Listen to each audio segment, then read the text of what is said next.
वैसे तो देश की जनता एक नरेंद्र मोदी को रोज़ भाषण देते हुए देखती हैं, लेकिन आज हमारे साथ तीन तीन मोदी जी हैं।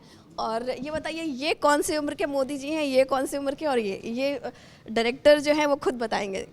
ये 9 से 16 साल तक फैज़ल करेंगे, फिर 18-20 साल की उम्र से लेकर 40-45 साल तक आशीष जी करेंगे, और महेश जी करेंगे CM to PM 52 से लेकर अभी की जो करंट एज है वहाँ तक के। अभी करंट एज वाली, तो जो अभी जो लोग स्पीच रोज़ सुनते हैं तो वो आप उस स्टाइल में देंगे। तो सर स्टार्ट कुछ वैसे एक दो लाइन से करें। ओके मित्रों, जो मेरे बोलिंग क्या है ना, एडवांटेज ये होता है कि जब हम शूट करते हैं we can take one more. Modi ji one more नहीं ले सकते ओरिजिनल में, तो वी गो एज मित्रों, जो मेरे गुजरात से प्रेम करता हो वो मेरी आत्मा है, और जो मेरे भारत से प्रेम करता हो वो मेरी परमात्मा है। And see correction come back, वो मेरा परमात्मा है। हाँ, मतलब बहुत क्विक थे ये पकड़ने में। Exactly my point. इतनी मेहनत की जाती है, we all do our best. As an actor, as I said, you know, we practice our lines, हम लोग अपनी लाइनें तैयार करते हैं, then we get into the mood of the character, and then all the little nuances and everything, Hindi में बोलना है, या जितने भी छोटे nuances है वो हमारी director team, हमारी writing team, there's all on our head to get it right. तो सर हम अब 45 साल तक के मोदी जी के पास आते हैं। ये बताइए कि आप जिस उम्र के नरेंद्र मोदी को प्ले कर रहे हैं उनके बारे में लोगों ने पढ़ा है, थोड़े कुछ पुराने वीडियोस देखे हैं। अभी प्रेजेंट में तो वो ऑब्वियसली हर जगह सोशल मीडिया से लेके, और प्रधानमंत्री तो खैर वो देश के हैं ही। अभी के मोदी जी को तो हर कोई जानता है, लेकिन जो पास्ट के मोदी जी थे उनको पोर्ट्रे करना कितना मुश्किल और या कितना आसान रहा? दोनों ही है। वो जैसा आपने कहा कि पब्लिक डोमेन में कुछ है नहीं उनके बारे में ज़्यादा, और दो चार कुछ वीडियोस हैं, एक आध फोटोग्राफ्स हैं, उसके अलावा कुछ है नहीं ज़्यादा। तो वो आसान भी हो गया और मुश्किल भी वही था कि क्योंकि अब जो हम कह देंगे या दिखा देंगे वो फ्यूचर के लिए रेफरेंस पॉइंट बन जाएगा फिर। तो उसमें आप गलत नहीं हो सकते हैं, उसमें आपको सटीक होना पड़ेगा, और उसमें उतना ही अनबायस्ड और रियल भी होना पड़ेगा आपको, क्योंकि एज एन अवेयर सिटीज़न और हम सभी हैं, तो हम उस चीज़ को उतनी ट्रांसपेरेंसी, उतनी ही ऑनेस्टी और उतने ही बिना कोई पक्ष लिए हुए उसे कहना है। क्योंकि उस समय ना पॉलिटिक्स का आइडिया था, ना एक ऐसी इमेज का विचार था। वो सिंपल एक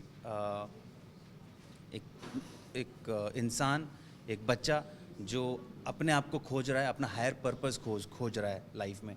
क्योंकि कुछ लोग डेस्टाइंड पैदा होते हैं, और हम सभी कुछ ना किसी चीज़ के लिए डेस्टाइंड पैदा होते हैं, और वो अपनी डेस्टिनी खोज रहे हैं। सो वो जर्नी, वो एक्सप्लोरेशन आई थिंक बहुत ही मुझे तो बड़ा मज़ा आया उसको प्ले करने में। और चूँकि मुश्किल ये था कि कोई रेफरेंस पॉइंट नहीं था, तो हमने आई थिंक जो 1 साल से रिसर्च की गई थी उसके ऊपर राइटर्स की टीम ने, उमेश सर ने, उसमें बहुत सारे इंटरेस्टिंग रियल लाइफ अकाउंट्स हैं। तो वहाँ से चीज़ें निकल आई, वहाँ से किरदार निकल आया हमारे लिए। उसमें ऐसे बहुत सारे किस्से कहानियाँ हैं जो उनके रिलेटिव्स, उनके मित्र, उनके सहपाठी, उनके स्कूल टीचर्स, उनसे बहुत सारे रियल लाइफ अकाउंट्स निकले, और उसमें से किरदार निकल आया हमारे लिए। तो आई थिंक यही कह सकता हूँ कि अब जो हम दिखा देंगे उसमें, वो अब लोगों के लिए रेफरेंस पॉइंट बन जाएगा। और जो आप जैसा आप कह रहे थे कि गूगल करते हैं तो नहीं मिलता है, अब करेंगे तो अब ये मिलेगा। और आप वो उस उम्र के नरेंद्र मोदी को प्ले कर रहे हैं जो घर छोड़ कर गए थे, राइट?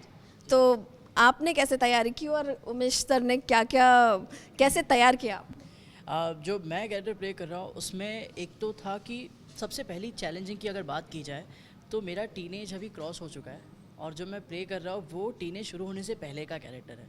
एक बच्चा, और उसके बाद में जब वो सोचते हैं घर छोड़ने का, संसार छोड़ने का और संन्यास लेने की, वहाँ तक आई एम डूइंग।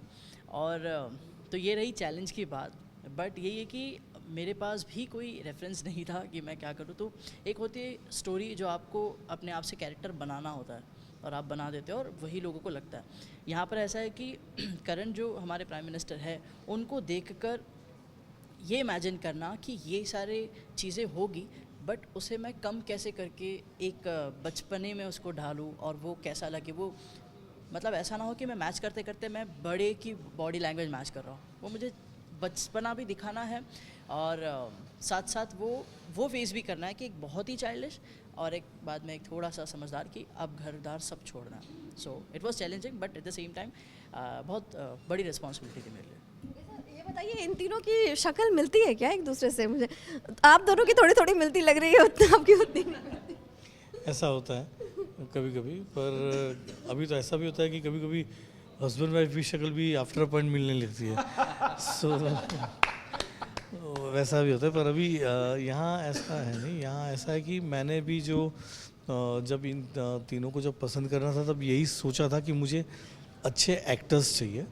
मुझे कोई लुक अलाइक या उनकी मिमिक्री करे ऐसे लोग, ऐसे एक्टर्स नहीं चाहिए थे। मुझे अच्छे एक्टर्स चाहिए थे और ये तीनों उसमें बहुत खरे उतरे। मतलब इतनी मेहनत की ये लोगों ने और इतनी लगन से काम किया है कि स्क्रिप्ट देता था उनको, जब भी समझाता था उनको पास के बारे में कि कैसे करते थे, क्या करते थे, जो मेरा रिसर्च था, जो वो भी सब अपना होमवर्क करके आते थे, तो सब मिलजुला कर जो हुआ है वो काफ़ी अच्छा रिज़ल्ट आया है। और मुझे बहुत ओवर एक्सपोज्ड और कोई इमेज में बंधे हुए एक्टर्स नहीं चाहिए थे कि जिनकी कोई एक फिक्स इमेज हो, और थोड़े चूज़ी एक्टर्स हो कि यार काम करने से पहले थोड़ा देखे कि क्या कर रहा हूँ। तो ये तीनों में ये बात बहुत बड़ी है कि वो लोगों ने कुछ भी नहीं कर लिया है अपनी लाइफ में। फैजल तो अभी बच्चा है, छोटा है, पर अदरवाइज ऑल्सो सबकी चॉइसेस है बहुत क्लियर थी कि सबको अच्छा करना था। तो इसलिए ये तीनों भले दिखते अभी एक नहीं हो, पर आप जब सीरीज़ देखोगे तो लगेगा कि हाँ ये एक सूत्रता उनके परफॉर्मेंस में है, जो है वो एक सूत्रता दिखेगी आपको। जिस तरह से जो नरेंद्र मोदी जी के ऊपर जो फिल्म आ रही है वो आने से पहले ही कंट्रोवर्सी में है कि चुनाव के समय आ रही है। सेम कुछ लोग आपके सीरीज़ के बारे में भी बात कर रहे हैं कि भाई चुनाव का मौसम है तो अभी क्यों, पहले क्यों नहीं इससे पहले आई। उसके बारे में क्या कहना चाहिए? उसके बारे में तो मैं तो ये कहूँगा, हम तो 1 साल से मेहनत कर रहे थे, ये तो अभी बन पाई है क्योंकि ये बहुत बड़ा टास्क है एक वेब सीरीज़ बनाना। हमने 400 साढ़े 400 मिनट का एडिटेड फुटेज निकाला है, मतलब 40-45 मिनट का एक एपिसोड। तो हम तो 1 साल से बना रहे थे। इट हैपेंड कि अभी ये हमारी बन चुकी है, तो हम उसको ज़्यादा वेट नहीं कर सकते हैं क्योंकि हमारा भी इन्वेस्टमेंट है इसमें। हम ज़्यादा 3-4 महीने और वेट करें इलेक्शन ख़त्म होने का, तो ये अलग चीज़ हो जाती है, हमारे लिए बर्डन अलग हो जाता है।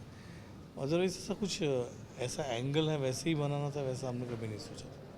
सर आपने तो मतलब इतने सालों से इतना काम किया, मेरे ख्याल से ये बायोपिक में आप पहली बार काम कर रहे हैं या इससे पहले कोई काम करने का एक्सपीरियंस रहा है आपका? इससे पहले मैंने एक बायोपिक किया था which is the story of Sadhu Vaswani, जो अभी पूना में है।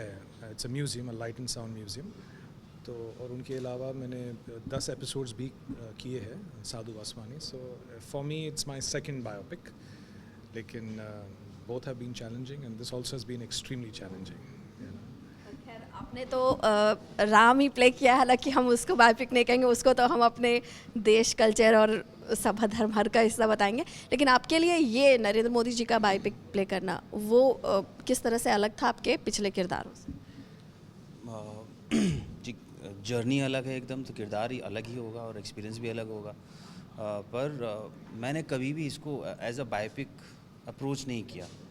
और मतलब अपनी बात कह सकता हूँ, सिर्फ मैंने इसको कभी भी एज अ बायोपिक अप्रोच नहीं किया। दूसरा, कभी मैंने इसको मोदी जी की जर्नी अप्रोच नहीं किया, क्योंकि मैं वो जर्नी कह ही नहीं रहा था कभी भी। तो अगर मैं वो बर्डन दिमाग में लेकर चलता तो शायद मैं उसको उतने ऑनेस्टी के साथ में कह नहीं पाता या कर नहीं पाता। मेरे लिए वो एक, जैसे शायद मैं 17-18 साल का जब था, जो मैं सोचता था तो कुछ सवाल मेरे अंदर थे, वही सवाल इनके पास भी थे, उनके जवाब उन्हें भी चाहिए थे, उनकी एक्सप्लोरेशन उन्हें भी करनी थी। तो मैंने बस वो सवाल के जवाब ढूंढने की कोशिश की, और उसके चलते हुए अब आपका परिवेश क्या है, आपका एनवायरनमेंट क्या है आपके आसपास। तो वो एक ऐसे पॉलिटिकली चार्ज एनवायरनमेंट में थे, आसपास उनके वो एनवायरनमेंट था, पर वो उसके बीच में थे। तो शायद उन्हीं सवालों के बीच में उनको वहीं से जवाब मिलते चले गए और वो जर्नी बन गई। तो मैंने इसको कभी भी ऐसा बायोपिक अप्रोच नहीं किया, और मेरे लिए बस एक मेरे लिए नरेंद्र की कहानी थी जो फाइनली मोदी बने। तो इमेज मोदी मेरे पास नरेंद्र था, तो मैंने सिर्फ नरेंद्र प्ले किया। आपने नरेंद्र मोदी के बचपन की कुछ शरारतों के बारे में कुछ सुना है? क्योंकि हमने कई बार देखा है वो मन की बात जब करते हैं तो कई बार बच्चों ने उनसे सवाल पूछा है तो उन्होंने बताया है कि वो क्या क्या करते थे बचपन में। आपको कुछ पता है? यस, मैंने सिर्फ पता ही नहीं, मैंने वो एक्सपीरियंस किया है, क्योंकि जब स्क्रिप्ट पढ़ा मैंने मोदी जी ने रियल लाइफ में एक मगरमच्छ के तालाब में मतलब जाकर मगरमच्छ का बच्चा उठाकर घर ले आए थे। सो ये अभी भी सुनना मेरे लिए ऐसे शॉकिंग वाला है कि मगरमच्छ मतलब मैं कोई मछली के तालाब में भी ना जाऊँ। तो वो उस टाइम पर ऐसी शरारतें करते थे, रिस्की शरारतें जिसको कह सकते हैं। तो अभी भी जब हमने वो रियल लोकेशन पे शूट किया उसी तालाब में जिसमें मोदी जी जाया करते थे, तो मैंने 10 लोगों को पूछा है कि इसमें एक भी मगरमच्छ छूटा तो नहीं है ना। नहीं, तो वो सब लेके गए। मे बी सो ऐसी बहुत सारी ऐसे सीन शूट किए हमने जहाँ पर उनकी शरारतें भी हुई है और उनका एक एटीट्यूड है इम्पॉसिबल चीज़ों को पॉसिबल करना इन अ पॉजिटिव वे। तो वो सब चीज़ें भी, तो उसमें जितनी शरारतें होती है ना, एक मुझे कृष्णा जैसी स्ट्रैटेजी लगती है। कृष्णा होता है, एक सोचता है 10 चीज़ें दिमाग में चलती है, तो वो कहीं ना कहीं मुझे लगता है। तो कृष्णा वॉज नॉटी ओबियसली, तो ये भी मुझे बहुत सारी सीन्स में नॉटीनेस दिखी और रिस्क भी था बहुत सारी जगहों पे रियल लाइफ में। अभी तो खैर शूट कर रहे हैं हम। मोदी जी का हमने देखा, नरेंद्र मोदी का, कि बात करते हैं जहाँ भाषण वाषण उनके चुनाव से अलग अगर बात करें, उनका एक सेंस ऑफ ह्यूमर भी है। वो कितना आपने इस बायोपिक में किया है? काफ़ी in fact we have kept it very lively atmosphere. जो हर सीक्वेंस में जो उनका विट है, जो ह्यूमर है, वो हर एपिसोड में आप देखेंगे कि बहुत मज़ा आएगा। उनका हर चीज़ को देखने का जो नज़रिया है, उसमें वो कैसे टेंस सिचुएशन में भी वो उनका एक ह्यूमर का एक स्टाइल था, वो कर देते थे। तो बाजू वाले उस पर भड़कते थे उसके फ्रेंड कि यार अभी मजाक सूझ रहा है तुझे। मतलब ऐसे टाइम में ही मज़ाक काम आता है, ताकि जो प्रेशर है वो कम हो जाए और जो करना है उस पर हम फोकस कर सकें। तो वो उनका जो कैरेक्टर है वो हमने थ्रू आउट द सीरीज़ रखा हुआ है। अपार्ट फ्रॉम जो किरदार के अलावा, जो हम अगर एज ए पर्सनल तौर पर कहेंगे, तो फिर जो Narendra Modi as a prime minister हैं और Narendra Modi as a human being है, क्या फ़र्क देखते हैं आपस में?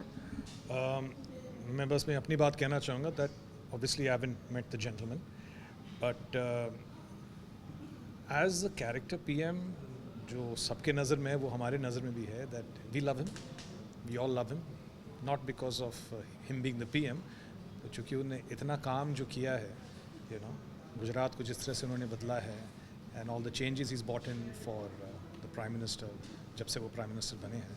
तो आई थिंक प्यार तो सब है, सब करते हैं उनके साथ। एंड पर्सनली मैं उनको जानता नहीं हूँ, सो मैं उस पर कमेंट नहीं कर पाऊँगा, यू नो, बट जो मैंने देखा है स्क्रिप्ट के हिसाब से, जो मैंने पर एक बात कहूँगा कि इन्होंने कुछ ऐसी पर्सनल मोमेंट्स जो है वो परफॉर्म ज़रूर की है ये शो में। जब वो अकेले थे तो क्या सोचते थे, वो जब आप देखोगे तो आपको बहुत मज़ा आएगा कि हाँ, ये सारी चीज़ें जी जो काफ़ी पर्सनल थी, जो हम लोगों ने कहते हैं ना कि अनटोल्ड स्टोरी है हमारी। तो ऐसे कई नए सीक्वेंस है जो लोगों को अभी तक पता नहीं है और जो देखने मिलेंगे आपको, वो मैं अभी बताना नहीं चाहूँगा। अब ये इरोस नाउ पे जब आए तब देखना। ऐसी ख्वाहिश होती है कि अगर कोई बायोपिक बन रही हो तो जिसके ऊपर बने वो इंसान ज़रूर देखे। फिलहाल चुनाव का मौका है, तो आपको इसकी पॉसिबिलिटी लग रही है आशीष, क्या? कि जो बायोपिक बन रही है और जिसके बारे में बन रही है वो इंसान उसको ज़रूर देखे उनके बारे में? तो फिलहाल तो चुनाव का चाहते हैं, हमारी दिली ख्वाहिश है। मैंने पूछा भी था सर से कि हमें मौका मिलेगा मोदी जी से मिलने का, एक बार ये हो जाए, तो हमें बस एक ही जवाब मिला था, अब अच्छा काम करो, अगर पसंद आएगा तो चाय पे ज़रूर बुलाएंगे।